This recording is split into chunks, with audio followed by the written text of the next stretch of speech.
Amém, irmãos? Vamos orar pela palavra.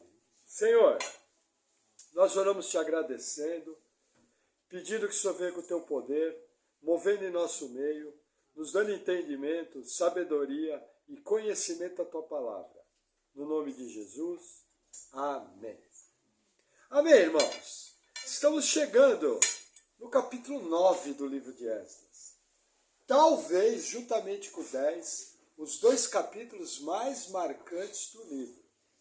Veja, ao estudarmos esse capítulo, ao aprendermos os princípios que envolvem, nós vamos entender alguns detalhes. Veja, primeira coisa, o porquê do exílio babilônico. Por que o povo teve que ser tirado? Também vamos entender o porquê que demorou tanto após o retorno. Veja, a ordem de retorno foi em 539 e o templo só foi ficar pronto em 515. 25 anos, um quarto de década. Aí nós vamos entender o porquê que passados 57 anos, 58, quando Esdras é enviado, as situações que vão ser descritas aqui no capítulo 9, no capítulo 10, estão acontecendo. E, na verdade, a resposta para tudo isso é falta de santidade, falta de consagração, falta de temor a Deus e uma vida mergulhada em pecado. Na verdade, o nosso grande problema é o pecado. Mesmo depois de regenerados, o meu grande problema é o pecado. Por que eu deixo de orar? Por que eu deixo de ler a Bíblia? Por que eu perco o culto? Simples, porque eu estou em pecado. Deixar de ler a Bíblia, deixar de orar, deixar de vir em culto, é pecado. Só que para a gente ficar confortável com a nossa consciência, que muitas vezes está cauterizada, eu mudo o nome das coisas. Veja, se você realmente não pôde fazer, Deus sabe, mas não pôde fazer mesmo. É algo que você pode olhar a fundo nos olhos do Senhor, e com a maior tranquilidade do mundo, olhar para o Todo-Poderoso, para o Eterno, falar, Senhor, não deu. Eu não pude. Se for dessa forma, eu confio na bondade e na justiça de Deus. Agora, o que eu percebo no comportamento da igreja do Senhor? Uma atitude rebelde, de rebeldia aberta. Tudo isso que nós vamos ver aqui no capítulo 9 e 10 de Esdras, a diferença para hoje é que muda o nome. Mas a atitude rebelde, obstinada, contrária à palavra, continua a mesma. Porque nós sabemos exatamente, de maneira simples, o que é servir a Jesus. E servir a Jesus é extremamente simples. Ou Jesus é um maluco, um mentiroso.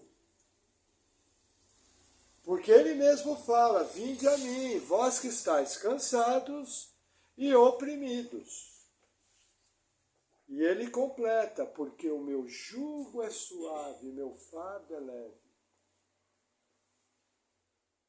Então, se você diz que está servindo ao Senhor, e o pouco que Ele exige de nós, aquilo está se tornando pesado, aquilo não tem como fazer, algo está errado. Ou eu não nasci de novo, sou um enganadão, carregador de Bíblia, que acho que porque eu tenho uma boa religião, congrego numa boa igreja, ouço uma boa palavra, eu vou para o céu, eu vou para o inferno. Ou eu estou com a minha fé doente e precisando parar de me enganar, dar nome aos bois, confessar meu pecado ao Senhor e de maneira bíblica servir a Deus. De maneira simples, o que Jesus exige de nós é muito pouco. Veja, essa geração de Esdras é tão pecadora quanto a nossa, porém, nós temos um agravante em relação a eles. Eles não tinham o Espírito Santo morando dentro deles.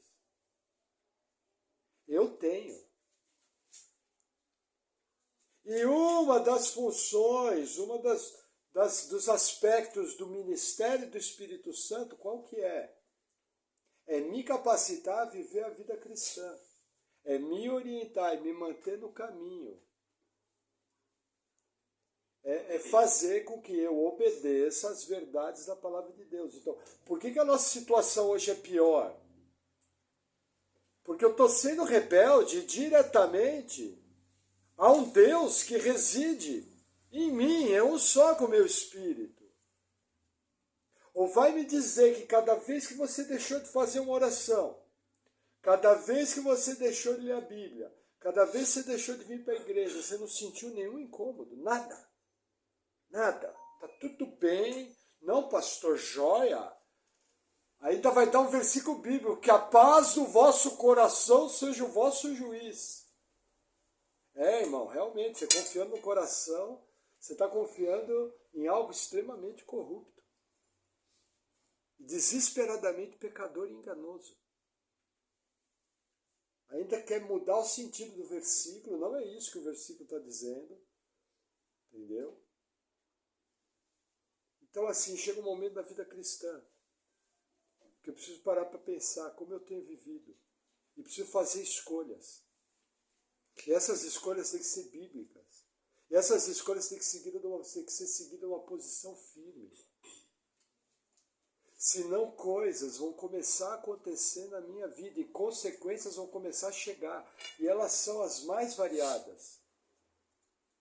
E quando eu estou numa vida obstinada, uma vida de pecado, desde pequenos contratempos, até entristecer o Espírito Santo, como Efésios 4, 29 e 30 nos ensina que eu posso entristecer o Espírito Santo, entendeu? E até cair doente ou entrar numa enfermidade espiritual, uma vida de apatia, uma vida de entrega total ao pecado, falta de santidade, falta de compromisso. Isso já é o juízo de Deus. Lembra que Paulo fala, 1 Coríntios 11, olha, vocês não têm discernimento do corpo, vocês tomam a ceia de maneira sem discernir o corpo. Por isso que existem alguns fracos, que é fraco na fé, e outros doentes. E outros que já partiram para a glória, estão dormindo. Esse capítulo de Esdras nos mostra, juntamente com o próximo, qual deve ser o nosso comportamento em relação à rebeldia contra a palavra de Deus. Entendeu? É um capítulo que você não pode passar por ele de maneira imprudente, de maneira indevida. Porque aquela geração, nós sabemos o que aconteceu com ela. Nós sabemos a consequência. Só que eu não sei de que maneira o Senhor vai tratar comigo e com você na prática obstinada do pecado. Então é algo, meu conselho, ouça a palavra. E durante um tempo, desenvolva espírito de oração e contrição. Porque eu conheço a vida de cada um aqui e da nossa igreja e sei que está havendo omissão,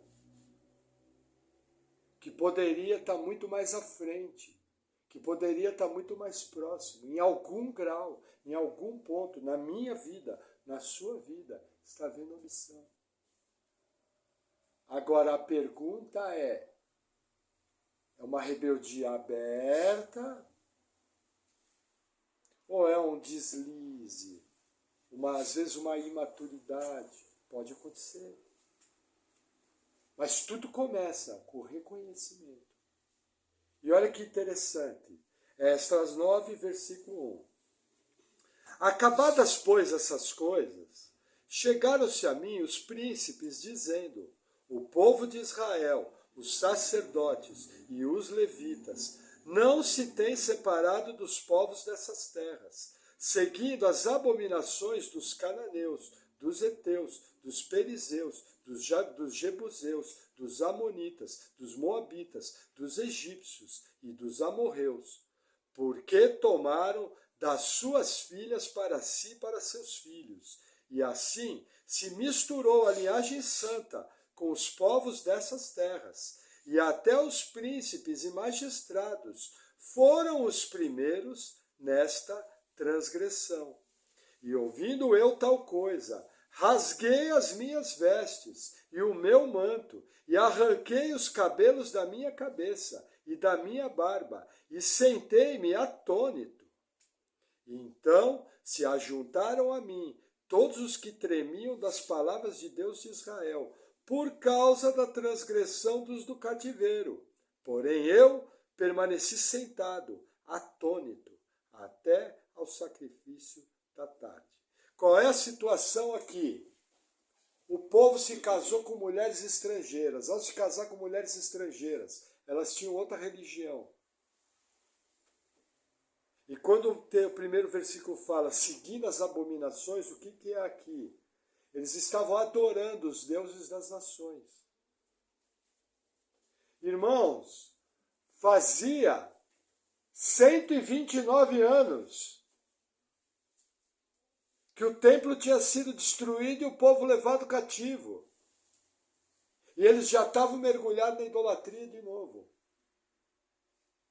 Por quê? Porque se casaram com mulheres estrangeiras. Depois eu vou explicar melhor essa relação. Existem detalhes importantes no texto. E começaram a adorar os deuses. Como Salomão fez 500 anos antes. O grande Salomão. Talvez o homem mais sábio que já pisou nesse planeta, terminou sua vida adorando as abominações dos amonitas, dos moabitas, em templos pagãos.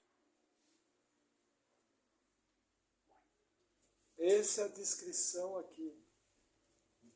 Só que isso aqui é tão sério que Esdras rasga sua veste em protesto. Literalmente arranca parte dos cabelos e parte da barba. Eu pergunto, dói arrancar cabelo, arrancar barba? Dói. O que Esdras está querendo mostrar? A dor de alma que esse pecado causou. Agora veja que interessante. Tem uma diferença aqui no texto. Antigamente, Deus enviava os profetas. Antigamente, eles eram exortados. E o que o povo fazia? O povo ria. O povo dava de ombros. Nós vimos Oséias, nós vimos Amós, nós vimos Joel. Até uma passada alguns textos de Jeremias e Isaías. Aqui, pelo menos teve gente que quando viu aquilo, se ajuntou ao clamor de Esdras. Só que não foi qualquer clamor. Esdras permaneceu junto com aquele povo o dia todo, atônito, transtornado,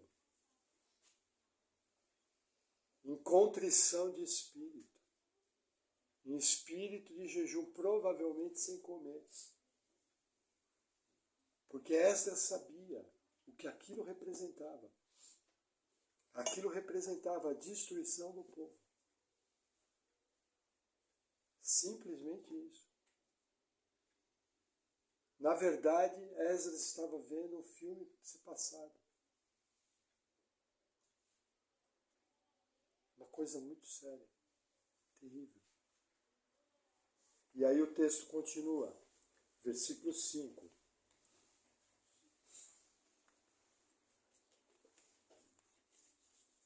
perto do sacrifício da tarde, me levantei da minha aflição, havendo já rasgado as minhas vestes e o meu manto, e me pus de joelhos, e estendi as minhas mãos para o Senhor Deus. Tenta imaginar a cena. Se ajoelhou e prostrado estendeu as mãos a Deus. Entendeu?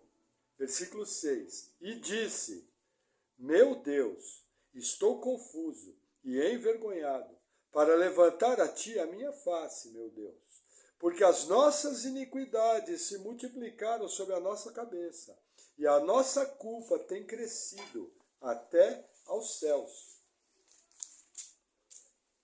Desde os dias de nossos pais até o dia de hoje, estamos em grande culpa, e por causa das nossas iniquidades, somos entregues, nós e nossos reis e os nossos sacerdotes, da mão dos reis das terras, à espada, ao cativeiro, ao roubo e à confusão de rosto, como hoje se vê. Olha que interessante. Esdras começa com uma oração intercessória. E ele se coloca ao lado do povo. Eu pergunto, Esdras tinha casado com mulher estrangeira? Não. Mas como ele se coloca como um sacerdote, como alguém sensível. Ele se coloca ao lado do povo. Ele está fazendo aqui a chamada oração intercessória. E ele está falando de iniquidade. O que é iniquidade? Iniquidade é o pecado contínuo. Iniquidade é pecado não confessado. Iniquidade é pecado aberto, sem cessar. Isso é iniquidade. E veja que interessante. Nos 10 mandamentos, Deus fala o seguinte, eu sou Deus zeloso, que visita a iniquidade dos pais nos filhos, até a 4ª geração daqueles que me aborrecem. O que o Decálogo nos ensina? Que cada geração que praticar iniquidade vai ser visitada pelo juízo de Deus. Esdras está orando em cima do Decálogo, que ele está falando, nossos pais transgrediram. Deus zeloso, que visita a iniquidade dos pais nos filhos. Por que é importante você entender isso? Porque existe o falso ensino da maldição hereditária. Não existe maldição para o povo de Deus. E não existe maldição hereditária. O que existe é iniquidade sendo praticada de geração em geração. Por exemplo, embriaguez. Alguém que vive embriagado é um iníquo? Sim. O filho dele que não bebe vai ser visitado por essa iniquidade? Não. Agora, se ele começar a virar um gambá, beber igual um gambá, o que vai acontecer com ele? Vai ser visitado, Deus vai visitar com juízo. Entendeu? Então, assim, não existe ensino de maldição hereditária. Quem não está em Cristo está debaixo da maldição da lei de Moisés, é diferente. E nós que estamos em Cristo, não estamos debaixo de maldição. Porém, Esdras não faz apenas a oração falando em iniquidade, Esdras fala da consequência. E ele fala, por isso que nós fomos entregues à espada, por isso que nós fomos levados para o cativeiro, por isso nós tivemos toda sorte de problemas, porque nós também estamos pecando. O Senhor visitou com juízo. E Esdras sabe que se o povo continuar, vai ser visitado. Nós sabemos, palavras do Novo Testamento, de Deus não se zomba, aquilo que o homem plantar certamente colherá. Essa palavra é para a igreja. Carta à igreja dos Gálatas. Aos irmãos da Galácia.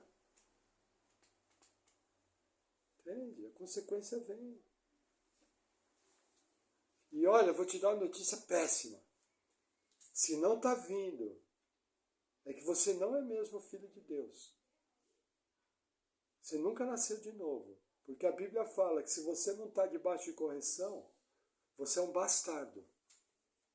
Você é um ilegítimo. E seu destino é o inferno. Isso é muito sério. Amém? Versículo 8. E agora, continua a oração de Esdras. Por um pequeno momento, se manifestou a graça da parte do Senhor nosso Deus, para nos deixar alguns que escapem, e para dar-nos uma estaca no seu santo lugar, para nos iluminar os olhos, ó Deus nosso, e para nos dar um pouco de vida na nossa servidão, porque somos servos, porém, na nossa servidão, não nos desamparou o nosso Deus, antes estendeu sobre nós a sua benignidade, perante os reis da Pérsia, para que nos desse vida, para levantarmos a casa do nosso Deus, e para restaurarmos das suas assolações, e para que nos desse uma parede de proteção em Judá e em Jerusalém. Olha a oração de Esdras, mais um ensino. Irmãos, se Deus fosse pesar a mão quando a gente pecasse, tinha alguém nessa sala aqui? Não escapava um. Mas Deus é bondoso, Deus é longânimo, Deus sabe como tratar. Veja, existe uma comparação sobre o esmagar das uvas da Bíblia e sair o bom vinho. Veja, quando Deus nos aperta, por exemplo, a uva, quando ia fazer o bom vinho, as pessoas seguravam em cima para diminuir um pouco o peso do corpo. Para quê? Para ao esmagar a uva, não quebrar a semente. Porque se quebrava a semente, o vinho ficava amargo. Então existem algumas ilustrações da Bíblia que mostram que muitas vezes Deus trata conosco assim. Ele dá aquela apertada, mas é para tirar o bom vinho, é para provocar em nós resposta, é para trazer amadurecimento. E Esdras vê claramente, veja, Deus já tinha motivo para arrancar todo mundo de volta de Jerusalém. E olha o que Deus faz. Deus não apenas trata com graça, mas manda Esdras com uma carreta fechada de grana, de dinheiro, para abençoar o povo e para o culto do templo. O que Deus está fazendo, irmãos? É só parar para pensar. A atividade profética. Zorobabel, o governador, sumo sacerdote Josué, profeta Ageu, profeta Zacarias, entendeu? Profeta Malaquias, que vai vir na sequência. Todos eles estão falando do mesmo assunto, restauração do culto a Deus. Culto agradável ao Senhor, uma vida que agrada a Deus. Deus está tratando com o povo, com o cálice da bondade, com o cálice da misericórdia. O povo pecando. E Deus agindo por sua bondade, por sua benevolência. E Esdras fala isso na oração.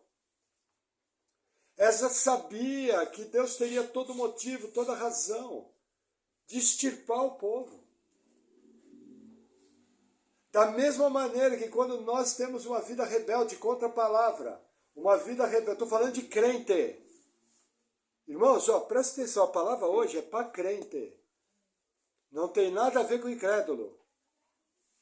Então a palavra é para mim e para você. Estou falando de pecado obstinado, rebeldia contra orientações que todos nós já conhecemos.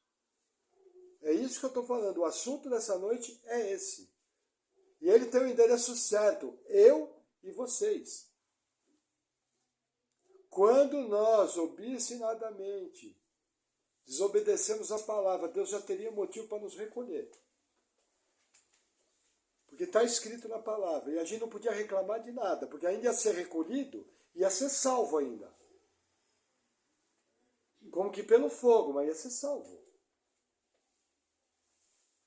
Olha a bondade de Deus. só que pela sua graça, pela sua bondade. E hoje nós temos advogado junto ao Pai, Jesus Cristo. Nós temos o ministério do Espírito Santo que intercede por nós, com gemidos inexprimíveis. E temos um Deus que é bom, que é longânimo em irar-se, e que trata conosco com muita bondade. Talvez você ainda não percebeu, mas olha para a corrupção do seu coração, do meu coração. Olha como nós pensamos coisas erradas. Só no nosso pensamento o quanto a gente peca. E Deus é bondoso conosco. Nos ensina, trata, orienta, constrange. Essa sabe que é bondade, e é o que está aqui no texto. Amém? Vamos seguir. Versículo 10. Agora, pois, ó nosso Deus, que diremos depois disso?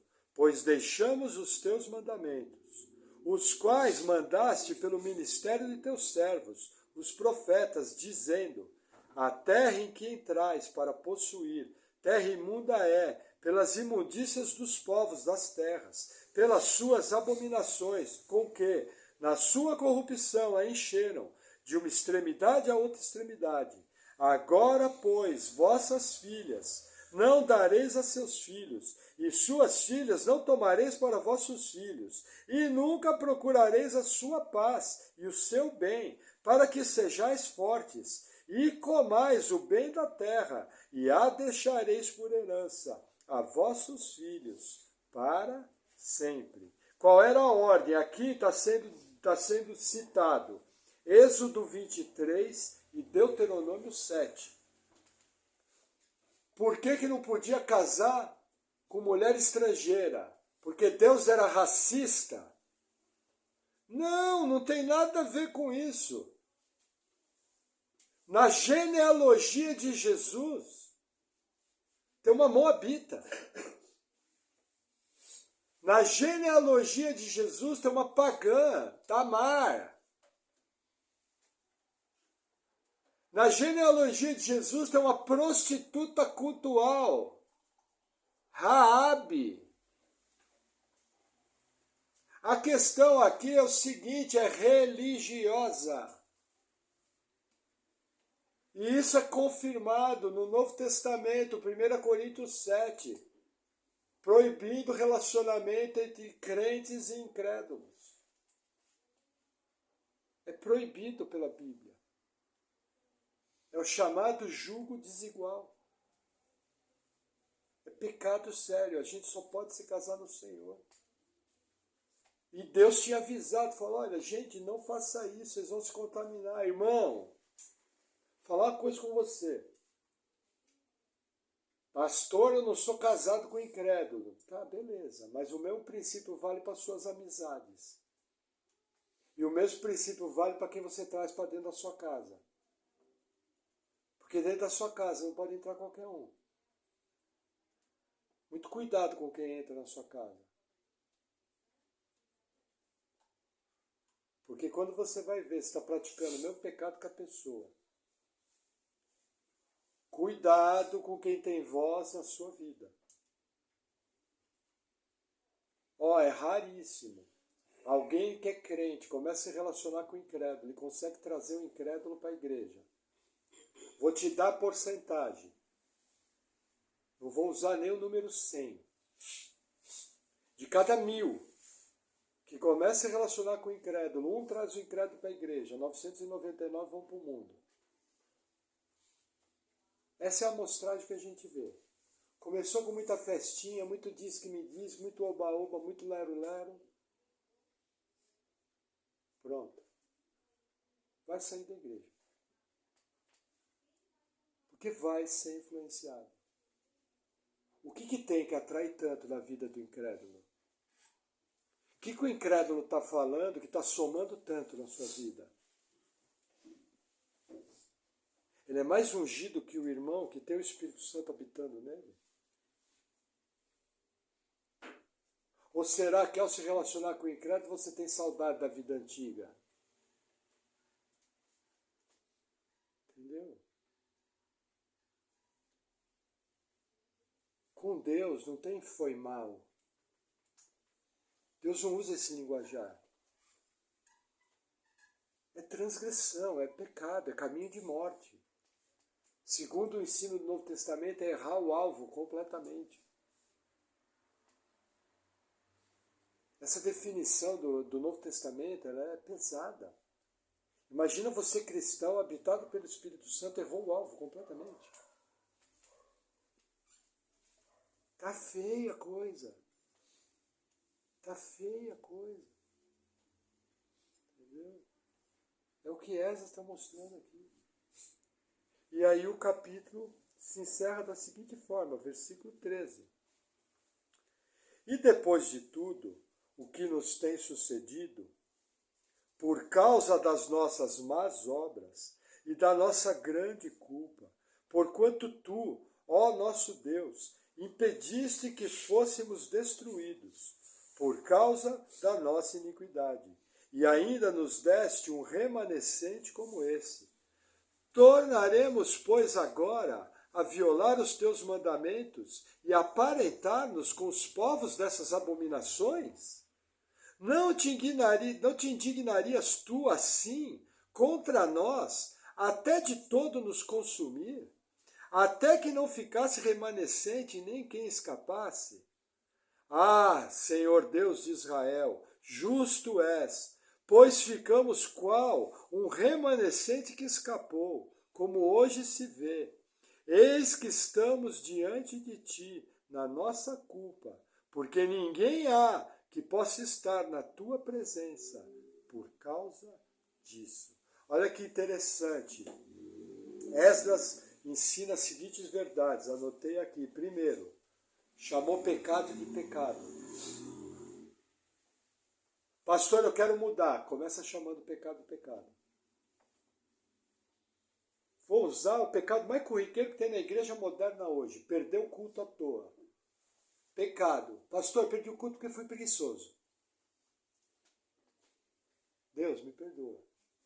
Me dá graça. Pastor, eu não oro porque eu não ligo para oração. Eu sou omisso. Mas a Bíblia fala, orar sem cessar. Está no imperativo, não é uma opção. Se é uma ordem, eu desobedeço, eu estou fazendo o quê? Alguém pode... Não. Pecando. Por que falou baixinho?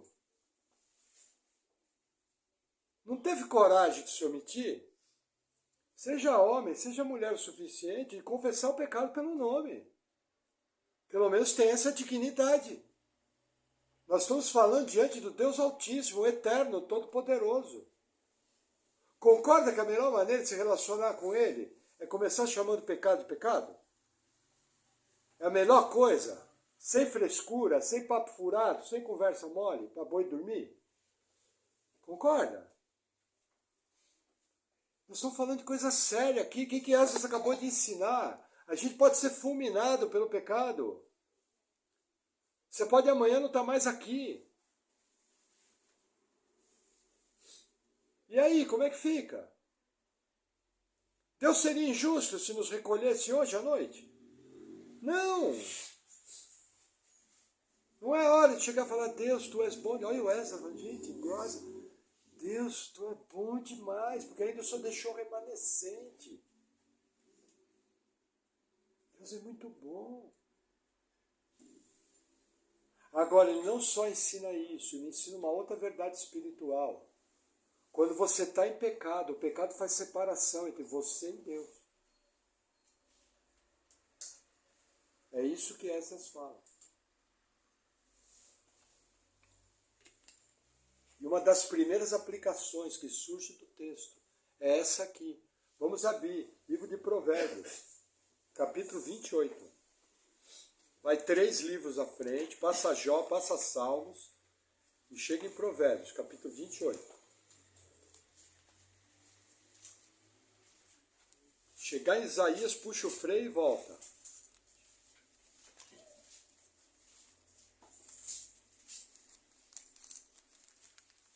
Provérbios 28, versículo 9. Diz assim: o que desvia os seus ouvidos de ouvir a lei, até a sua oração será abominável. Já pensou você orar, a sua oração ser uma abominação para Deus? Você está queimando filho para Moloque? Está adorando Dagon? É a mesma palavra. O que mais que eu vejo aqui? Provérbios 15.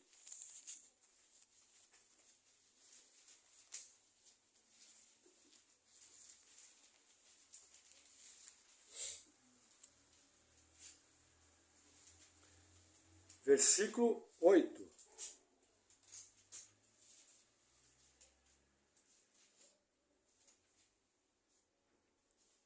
Versículo 7.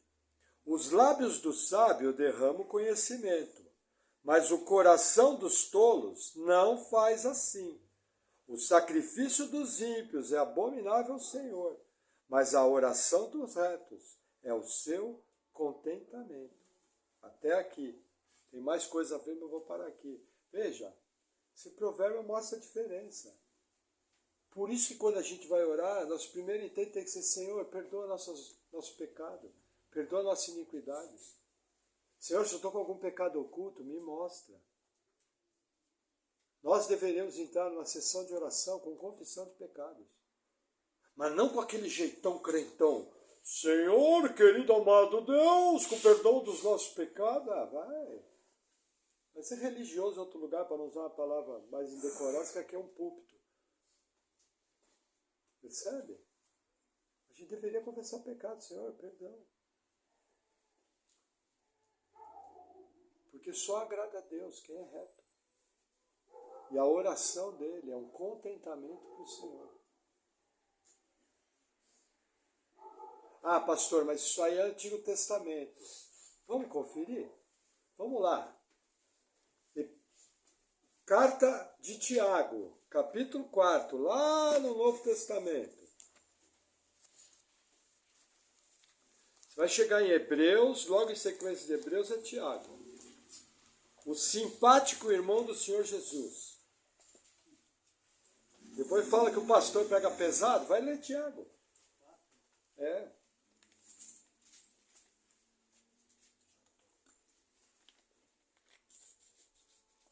Tiago 4, versículo 1.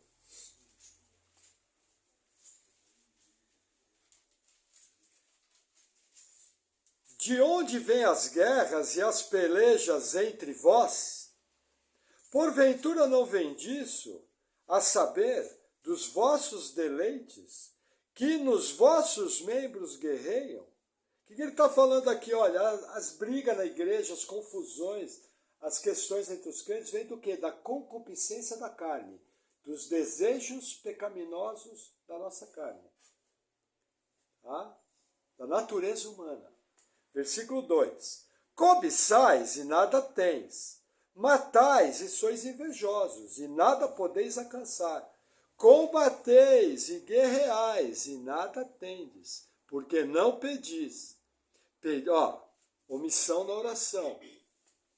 Mas ele continua: pedis e não recebeis, porque pedis mal, para o gastardes em vossos deleites. Adúlteros e adúlteras, não sabeis vós que a amizade do mundo é inimizade contra Deus? Portanto, qualquer que quiser ser amigo do mundo, constitui-se inimigo de Deus. Até aqui. Veja, palavras duras de Tiago. Falando o quê? Você ora. Primeiro, você não ora. E quando você ora, você não recebe, porque você pede errado. Você pede conforme sua natureza carnal. Você pede para o seu próprio deleite. Nunca vai receber. Entendeu? Deus não ouve esse tipo de oração. Uma oração voltada para o próprio umbigo, para o desejo carnal. Uma oração envolta em impiedade. Porque isso aqui é um parágrafo. O contexto não pode ser tirado. Uma oração feita por alguém que está sempre em guerra com os outros, com linguajar de ódio. Ah, pastor, eu nunca matei. Jesus fala que se você é encolerizado, falar para o teu irmão, raca, que era uma ofensa, você é homicida. Vai discutir com Jesus. Só estou lendo o que ele falou. Será que alguma vez você já ofendeu alguém profundamente irritado? Você falou raca. Você já é homicida. Jesus subiu o padrão. No Antigo Testamento, eu podia falar raca e falava é raca, é raca, é raca. E bateu o pé e não acontecia nada.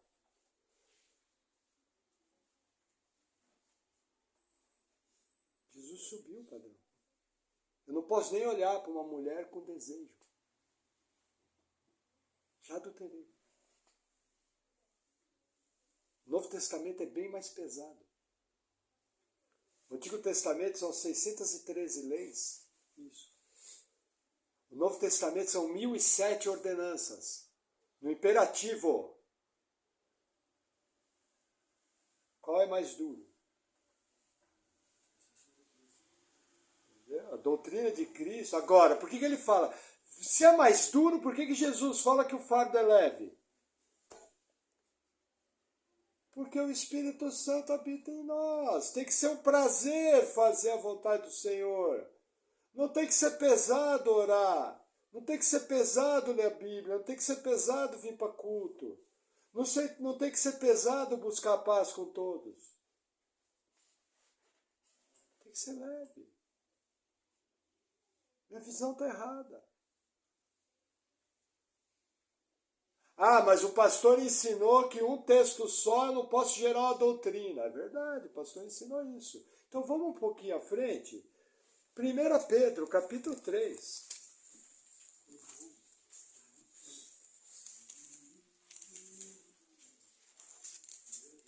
Primeira Pedro 3, versículo 1.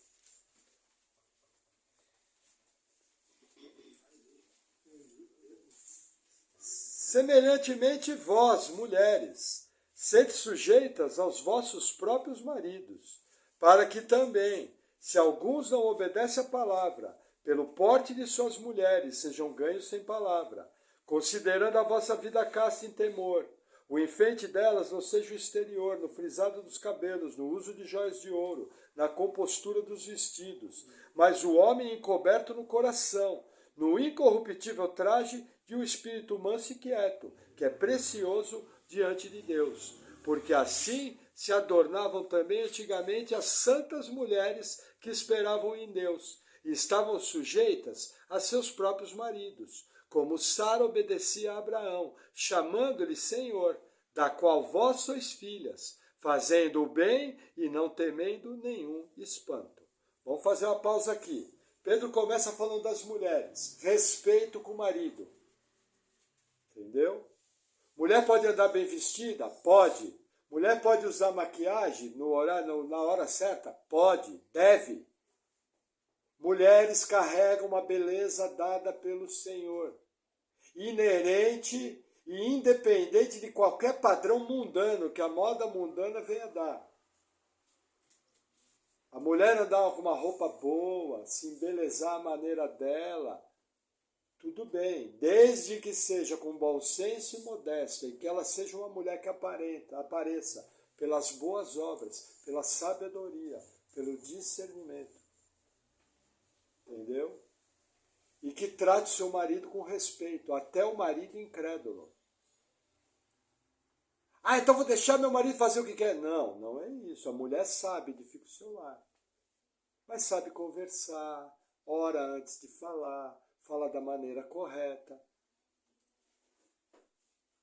Sabia que tem irmã que às vezes foi agredida porque falou com o marido quando ele estava embriagado, não tinha que abrir a boca. E não se segurou, abriu a boca, infelizmente foi agredido. O cara tem que ser preso. Embriaguez não justifica. Por que ele não vai querer agredir o Júlio? Entendeu? Mas poderia não acontecer. A palavra dura suscita ira. Então, o que Pedro está ensinando no texto? Pastor, o que tem a ver com oração? Calma. Está ensinando qual tem que ser a postura da mulher de Deus. Ela tem que ser sábia, equilibrada, respeitosa e com bom senso. E bonita, ao seu modo, fora do padrão de beleza do mundo. Entendeu? As irmãs sabem o que eu estou falando. A ditadura de moda que tem hoje. E o texto continua, versículo 7, aí vai explicar o motivo. Igualmente, vós, maridos, coabitai com elas com entendimento, dando honra à mulher como vaso mais fraco, como sendo vós os seus co-herdeiros da graça da vida. Ponto e vírgula. Ó, é uma lista. Pega o que está escrito antes. Irmãos, vírgula está na mesma frase. Ponto e vírgula é lista. Tem a ver com uma sequência. Tá? Pra você entender. Para que não sejam impedidas as vossas orações. Maridos, coabitai com entendimento. Por quê? Porque mulher é fisicamente mais fraca.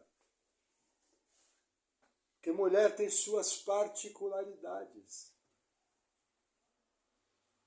Entendeu? Cabe a você ter um entendimento. Ela te respeita. E tem uma submissão ativa. Tinha esquecido disso. Mulheres, vocês têm que ser submissas. É a ordem da Bíblia. Mas vocês têm que ser submissas ao que a Bíblia manda.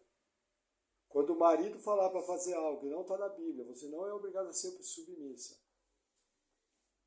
E a sua submissão tem que ser ativa, porque quando você está vendo que seu marido está indo no caminho errado, vocês são co-herdeiros da graça. É seu papel orar por ele de maneira sábia e respeitosa, corrigir. E edificar o seu lar. Senão a oração interrompe. Nossa, pastor, que bom, eu sou solteiro. Não tenho nem mulher para entender, nem marido para respeitar. Fechou. Fechou não, o texto continua. Versículo 8. E o que o E está fazendo aqui? Ligação.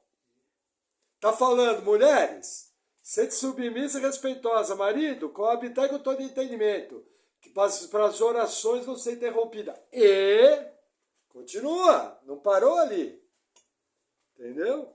Finalmente, sede todos de um mesmo sentimento, compassivos, amando os irmãos, entranhavelmente misericordiosos e afáveis, não tornando mal por mal, ou injúria por injúria, antes sendo, pelo contrário, bendizendo, sabendo que para isso fostes chamados, para que por herança alcanceis a bênção. Porque quem quer amar a vida e ver os dias bons, refreie sua língua do mal, e os seus lábios não falem engano. Aparte-se do mal e faça o bem, busque a paz e siga, porque os olhos do Senhor estão sobre os justos, e os seus ouvidos atentos às suas orações, mas o rosto do Senhor é contra os que fazem o mal.